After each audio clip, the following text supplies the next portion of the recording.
আসুন ঘুষকে না বলি, দুর্নীতিকে না বলি। এক হাতে মাইক, অপর হাতে ছোট বড় আকৃতির মিলিয়ে বেশ কয়েকটি বাংলাদেশের পতাকা। বুকে সাদা গেঞ্জির উপর প্রতিবাদী বাক্য লেখা, দুর্নীতিকে না বলুন। আর মুখের নিঃসৃত কণ্ঠধ্বনি অন্যকে অনুপ্রাণিত করার জন্য দেশ প্রেমের কথা। বলে চলেছেন, আসুন দেশকে ভালোবাসি, না বলি ঘুষকে। সোনার মানবিক বাংলাদেশ গড়তে আমরা আসুন সবাই সোচ্চার হই। সন্ধ্যা যখন নামবে ঠিক তার পূর্ব মুহূর্তে রাজধানীর শাহবাগে দেখা মিলল এমন এক যুবকের। কোনো কোলাহল নেই, নেই কারো উপস্থিতি। নির্ভীক সাহসী যুবকের মতো একাই চলেছেন শাহবাগ থেকে ঢাকা বিশ্ববিদ্যালয়ের রাস্তার বুক চিরে বিজয় দিবসে, যা সকলের নজর কেড়েছে। অনেকেই ইচ্ছা থাকলে অনেক কিছু করতে পারি না। তরুণরা আগায় আসছে, কিছু ঘুষ করে এখানে এসেও চায়ের নিয়ে পিঠে মেরে ফেলতে হবে, তাহলে আস্তে আস্তে ঘুষ দুর্নীতির ইয়ে হবে।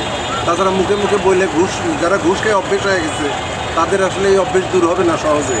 মাইন না খাওয়া পর্যন্ত ঘুষ খাওয়া বন্ধ করবে না তারা। এদের বিরুদ্ধে চরম অ্যাকশানে যাইতে হবে এবং এটা তরুণরাই করবে। আমরা আসলে পারবো না। আমরা করতে গেলে আমাদের অনেক কিছু টান আছে, আমাদের সংসার আছে, গোবাল বাচ্চা আছে, আমরা পারবো না। এটা আপনাদেরকেই ব্যবস্থা নিতে হবে। পদ্মা সেতু, মেট্রো রেল এবং এলিভেটেড এক্সপ্রেসওয়ে নির্মাণের গর্বিত অংশীদার বসুন্ধরা সিমেন্ট। এরই মধ্যে দুর্নীতিমুক্ত বাংলাদেশ গড়ার লক্ষ্যে শিশুর শিক্ষা, খেলাধুলার মাঠ, ভারী স্কুল ব্যাগের বোঝা, নারী ও শিশু অধিকার সহ নানামুখী দাবিতে প্রায় 2 শতাধিক প্লাকার্ডস প্রদর্শিত করেছেন তিনি। সাধারণ মানুষ মনে করেন, এভাবে প্রতিবাদের পাশাপাশি সকলকে আইনের আওতায় আনা জরুরি, তবেই দুর্নীতিমুক্ত হবে এই বাংলাদেশ। আমরা জানি যে দুর্নীতিকে না বলা হয়েছে, তারপরে যখন আমরা করি তখন সামনে থেকে আরেকজন আমাদের বলেছে আমরা যে কাজটা ঠিক না, আমাদের বিবেক না জানি, তখন আমাদের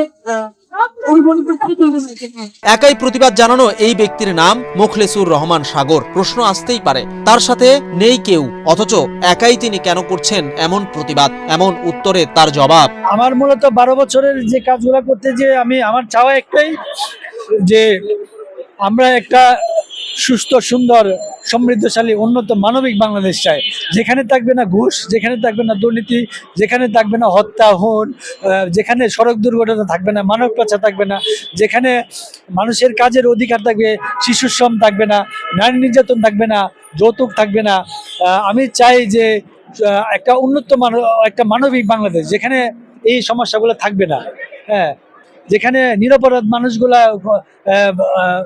সুস্থ সুন্দরভাবে ঘরে ফিরতে পারবে, মানুষের খাবারে যাতে ভেজাল না থাকে, ওষুধে যাতে ভেজাল না থাকে।